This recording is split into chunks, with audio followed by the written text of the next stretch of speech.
এটা দেরি করে কেন এলে বলো তো? যখন আমি সবকিছু হারিয়ে নিঃস্ব প্রায়।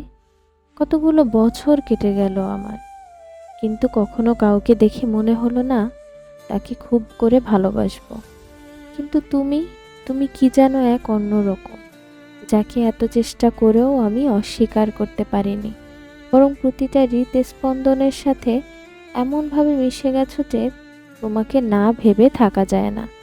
তাহলে যে হৃদয়ের স্পন্দনই বন্ধ হয়ে যাবে। সমস্ত উজ্জ্বল চঞ্চলতাকে হারিয়ে মধ্য বয়সে এসে তোমার কাছে হেরে গেলাম। ভেঙে চুরে নিজেকে গুঁড়িয়ে সবটুকু দিয়ে তোমাকে প্রচণ্ডভাবে ভালোবেসে ফেললাম।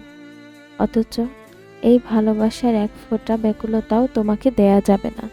কখনো বলতে পারবো না তোমাকে এতটা ভালোবাসি যে মাঝে মাঝে নিজেই নিজের অসহায়ত্বের কাছে কতটা ক্লান্ত হয়ে পড়ি।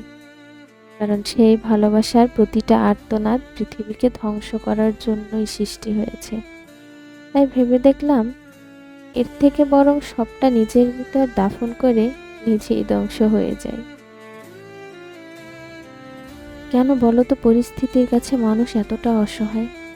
কেন সমস্ত জীবনের হিসাবটা বদলে দেয় এক টুকরো সময়, এক টুকরো চাওয়া পাওয়া কিংবা অহেতুক কোনো বাস্তবতা?